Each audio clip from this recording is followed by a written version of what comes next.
That's very easy. Real Madrid. The first Champions League was won by Real Madrid during the 1955 and 1956 season. Oh, thank you. You're welcome. Hey, High Impact. Hi, how may I help you? Who is the shortest basketball player in the world? I like your curiosity. I'll tell you. Muggsy Bogues is the shortest player in the National Basketball Association history, listed at 5 feet 3 inches tall. He was drafted 12th overall by the Washington Bullets in 1987. Oh, wow, that's interesting. I'm glad you asked.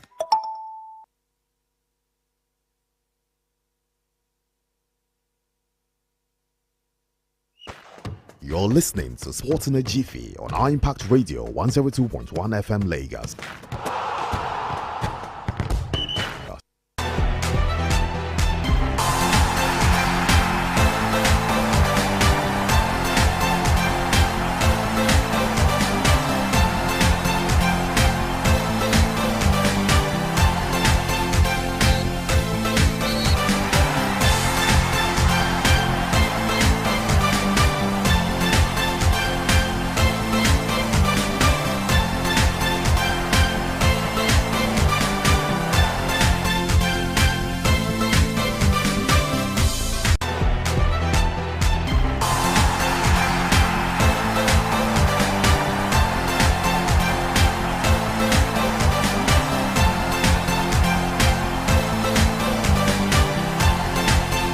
Tuesday morning edition of the show Sports in a Jiffy on your number one urban lifestyle station, Impact Radio 102.1 FM, tiptoeing through all of the major stories currently making the rounds in the ever exciting, ever dynamic, and sometimes controversial world of sport. 18th day in the month of March 2025. Super grateful to God for the gift of life, and we are right here to bring you all of the latest updates in the world of sports. 72 fast, a lot of facts, making it compact for your listening pleasure. Ayedeji Ajiboye is my name, an absolute honor to be your host on the show. And the breakfast meeting this morning, we've got stories coming through from the world of football, athletics, handball, tennis, basketball, and loads of other stories from other sports this morning. We'll also be talking about football, because yes, the international break is upon us already, and of course the Super Eagles camp bubbling as usual. We'll bring you inside scoop of everything happening in camp right now and the number of players that have already made it to camp. The first training session definitely will be later today. To the switch of the back of the net, we'll start with us coming through from other sports on the home front this morning, and we'll be taking it from the world of handball.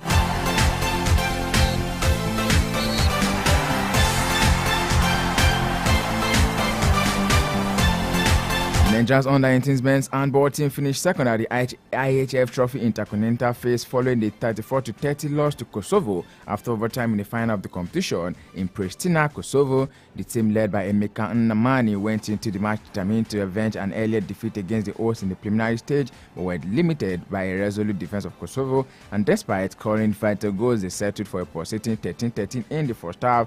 Nigeria was set to go into the second half of the match outscoring their host and were even leading 26-24. Less than 3 minutes to the end of the match, as Christian Foloki and Mustafa Mohammed combined for 13 goals, but couldn't hold their own as the hosts scored 2 quick goals to force overtime with the help of Amar Mukoli. And during the overtime, the hosts, encouraged by the fans, won the match 34-30 to become champions of the IHF Trophies Intercontinental Phase. And away from that, in the world of table tennis this morning, Nigerian table tennis star Quadri Aruna will now be contesting in the maiden WTT contender Chennai in India after he was picked as a replacement for German star Dmitry Overtrov. WTT contender Chennai is the 5th WTT event of the year and marks the first staging of the series in the city. The event has a prize to pursue of about $270,000, which will be held at the Jawaharlal Nehru Indoor Stadium, Chennai, India, from March 25 to March 30. Aruna and 9 other players have been confirmed for the men's singles, including African rival Egyptian Omar Assar. Other players confirmed so far include Denmark Jonathan Groth, who is 17, Hugo Cadrano of Brazil, who is ranked number 6, and world number 4, Tomokazu Arimoto of Japan. The 36-year-old has played in 2 WTT events already this year. Don't forget, in January, he made it as far as the semi-finals of the WTT Star Contender in Doha, where he lost in straight sets to Japanese sensation Tomokazu Arimoto. And just last Wednesday, the world number 19 crashed out of the WTT Championship Chongping after suffering a comprehensive 3-0 defeat to world number 2, Wang Chuqin, of China in the round of 32 clash.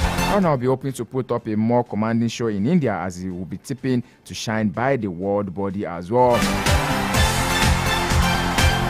And athletics this morning, World Athletic has released the final entry list for the upcoming World Athletic Indoor Championship, but top Nigerian athletes likes of Tobilo Bamuson, Favour Philly and Esebrumi are notably absent from Team Nigeria.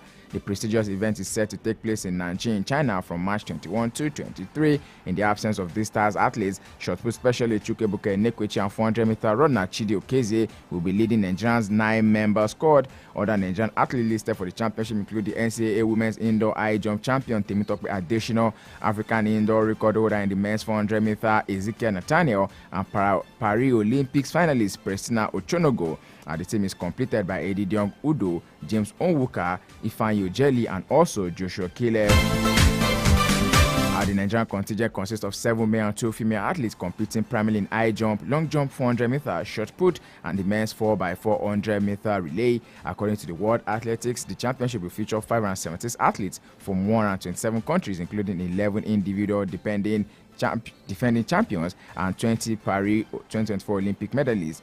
The participants include 264 women and 312 men. And forget that the defending champions from the last edition in Glasgow set to compete in Nanjing include world record holders Mondo Duplantis for the pole vault, Devin Charlton for the 60-meter hurdles, Grace Holloway of the 60-meter hurdles, as well as Molly Crowley of the pole vault, and including Sarah Meeting of the shot put as well.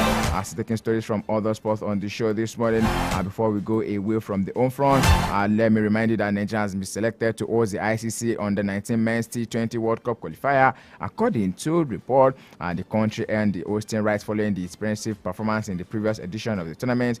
Matches will be played at the Tafawa Balewa Square Cricket Oval and the University of Lagos Cricket Oval, both of which have been upgraded and certified for the regional competition. And from March 26 to April 6, 2025, Nigeria will welcome 5 other African nations: Kenya, Uganda, Namibia, Tanzania, and Sierra Leone, as they be battling for the continent's sole qualification spot for the T20 World Cup.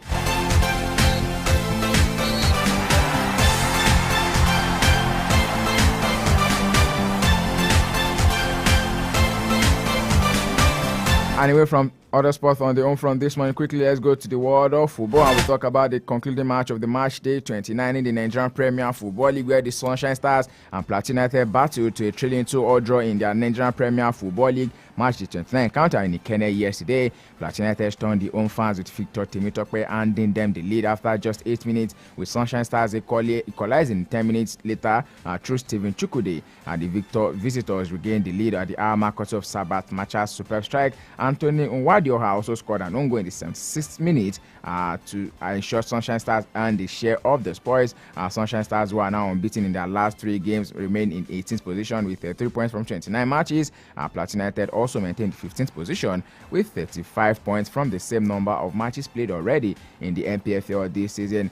With that, let me quickly give you the rundown of the NPFL table as it is after 29 matches have been played by all of the teams going into the final running of the NPFL already. Because mathematically right now we have just 9 matches to go before we call it a wrap on this season. Currently sitting at top of the NPFL is Remo Stars with 57 points from 29 matches played. Rivers United are second with 49 points from 29 matches played. Enugu Rangers are third on the log with 45 points from 29 matches played. And Ikorodu City have level on points with Enugu Rangers, 45 points from 29 matches played. Making up for the top 5 is Abia Warriors, who also have 44 points from 29 matches played. Rock bottom of the NPFL is Lobby Stars, who have 23 points from 29 matches. Accra United with 31 points from 29 matches. Sunshine Stars are second from bottom with 3 points from 29 matches, and Nasarawa United are top of the relegation zone by the same points with Sunshine Stars, by the way, also having garnered 3 points from 29 matches played in the NPFL already this season. Yes, quickly taking more thoughts coming through from the home front. Bayelsa United technical director Ladan Boso believes that his team still have a chance of picking a continental ticket. Boso pointed that with victories in the remaining matches of the season or a triumph at the 2025 President Federations Cup, his team will play in the continent next season. Don't forget that Bayelsa currently occupy 13th position on the league table with 37 points, and the Prosperity Boys will be taking on the Nigerian National League side Osun United in the round of 32 of the President's Federations Cup. I mean, I like that Ladan Boso definitely believes in his boys and then he's trusting them to do the job for him. And away from that right now, we go straight into the FIFA World Cup qualifying series of matches that we played. Of course, we'll be starting from the camp of the foes of Nigeria. We'll first talk about Benin Republic and their head coach, Benin Republic national team head coach General Raw, who has expressed his desire to retain their spot at the 2026 World Cup qualifying Group C as the series enters match day 5 and 6. Benin Republic are joint top in the group, which also has Nigeria with 7 points just behind South Africa and Rwanda on goal difference. And Raw's team will be in Durban, South Africa to take on Zimbabwe in their 5th game of the series on Thursday before returning to their adopted base in Abidjan for a clash against South Africa next Tuesday. Ahead of the encounters, Raw is saying that he was surprised to see his team among the leaders, but fancies the chance to stay top of the until the end of the incoming international window. Yes, after 4 matches played, Raw's men have won 2 matches, including 2-1 win against Nigeria last year, June. They have also drawn 1 match, while also losing just 1 game. Meanwhile, Nigeria are 5th in the same group with just 3 points, having failed to win any match in the series. Talking about Nigeria right now.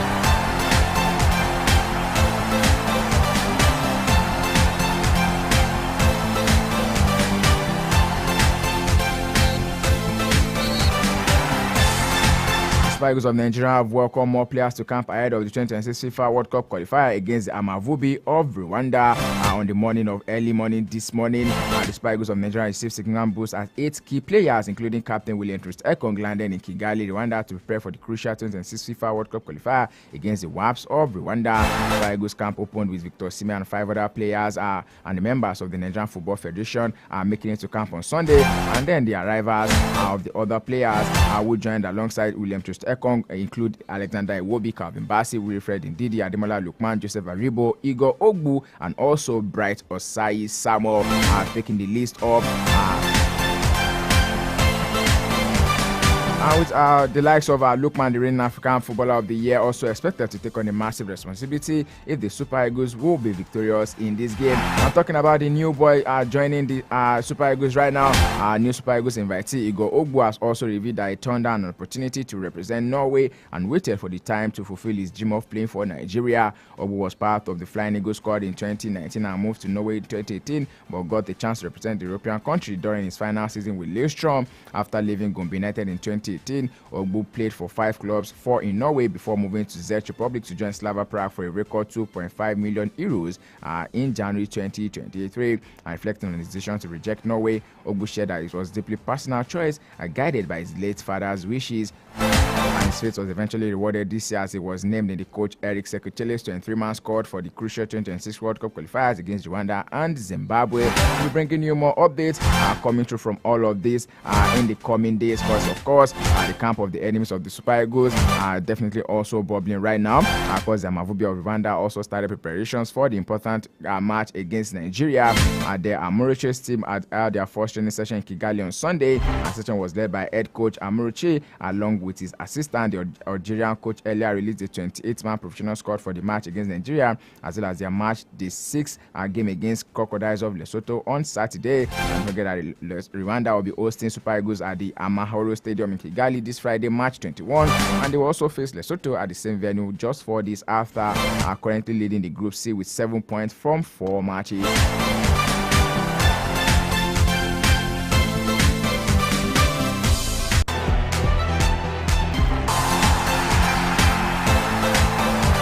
Anyway, from the home front right now, quickly let's go straight to Europe and take stocks coming through from other sports this morning, where we start with the world of tennis, and this one coming through from one-time number 1 in the world of tennis. Talk about Iga Swiatek this morning. I would say she's not proud of the way she took her frustration in Indian Wells out on the ball boy, but has criticized the standards she faces in her behavior as not healthy. The world number 2 was heavily criticized on social media after appearing to hit a ball towards a ball boy during her semi-final loss to Mira Andreeva. And the video is showing the Poland Swiatek swiping angrily at the ball thrown to her by a ball boy, with the ball landing close to him before bouncing into the stands. The 23-year-old wrote a lengthy social media post on Monday addressing the incident, as well as the scrutiny of her behavior and the emotional impact of her 1-month doping ban. Working on oneself isn't something you can achieve once and keep forever.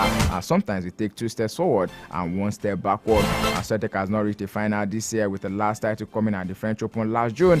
She had added she was not comfortable explaining herself, but wanted to share her perspective to stop the speculation and baseless theories about whatever it is that happened right there. Now, don't forget, Ashantek tested positive for the heart medication trematodine (TMZ) in August when she was world number 1. And the National Tennis Integrity Agency accepted the test result was caused by contamination. However, missed 3 tournaments during a ban, with Aryna Sabalenka ultimately replacing her at the top of the world rankings in October. Ashantek will be second seed at the Miami Open, which begins next Tuesday.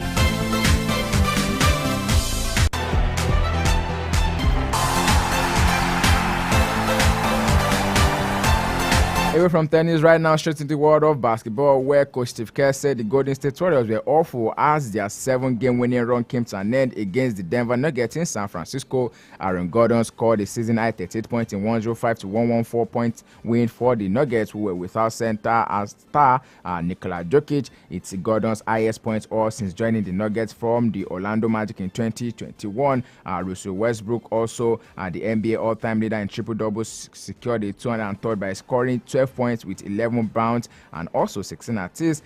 Jimmy Butler 3 scored 23 points and Steve Curry 20 in reply for the Warriors, who lost for just the second time in 14 matches.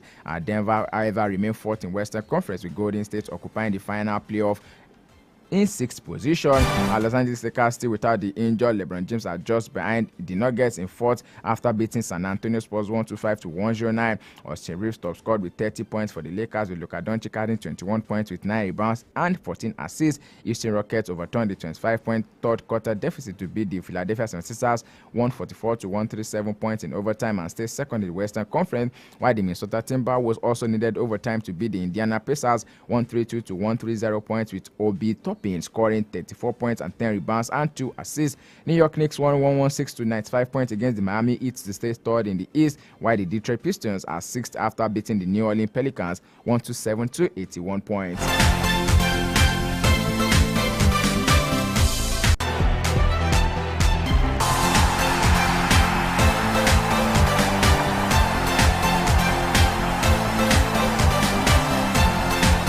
And away from that right now, straight in the world of Formula 1 this morning. Don't forget that the new Formula 1 season lights out right there in Melbourne over the weekend. And of course, Oscar Piastri, drives for McLaren as well. But then we're talking about Lando Norris right now, who has won the first Grand Prix of the year. But right now, attention is turning to the Chinese Grand Prix, and Formula 1 teams are said to be facing tougher tests on the flexi wings at the Chinese Grand Prix. Tougher tests aimed at restricting the flexibility of rear wings have been introduced for this weekend Chinese Grand Prix. Formula 1's governing body FIA decided to put the test in place after observing the rear wings on cars over the Australian Grand Prix last weekend. Tougher tests on rear wings had already been introduced for the Melbourne race, and FIA statement said that after analyzing footage from cameras aimed to studying rear wing deformation, sufficient ground exists for a tougher test to be introduced immediately. The test will for the race in Shanghai limit the gap that can open between the rear wing main plane and flap to 0.7 millimeter when a 75-kilogram vertical load is applied to it in the pit. In Australia, this so-called slot gap had been permitted to open no more than 2 millimeter. So now in general, the process allows teams to run the cars with more downforce in the corners without sacrificing straight line speed, which would normally be a consequence of more powerful wings. And from that right now, straight in the world of football, quickly bringing you updates coming through from Football World. Of course, it's the international break upon us already, and definitely I'll be bringing you more updates coming through from all of the teams. And that will be perusing 1 or 2 matches in the international break already in the next coming days. Of course, a couple of matches will be going down today, and let me quickly put you in the loop of the matches to look forward to, especially the UEFA Women's Champions League. Real Madrid will be hosting Arsenal, and Bayern Munich will be hosting Olympic Lyon.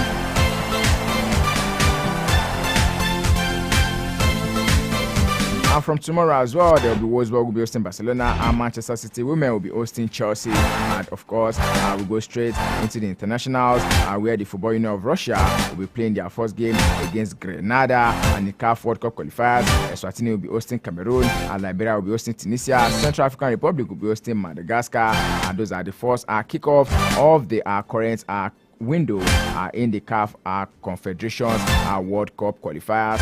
Sports in a Jiffy right here on Impact Radio 102.1 FM. Many thanks to everyone who's been a part of the show. I did Jajibo sign out this morning. Stay sporty, stay active, drinking over water to stay hydrated. Don't forget to go out there and be the best version of yourself. Be kind to people because kindness is cool. I'll see you when I see you. And that's definitely going to be on the other side of the morning Impact show right here on Impact Radio 102.1 FM. Good morning. I know, and I love you too. This is why I've made it so that you can now have me everywhere you go. www.highimpactstudios.com. Press play. Links in our social media bio. Click at High Impact 1021 FM. Or you can just go the regular way. Turn on your radio and tune in to 102.1 FM. We love you at High Impact Radio. Mwah! See, there is no separating us now.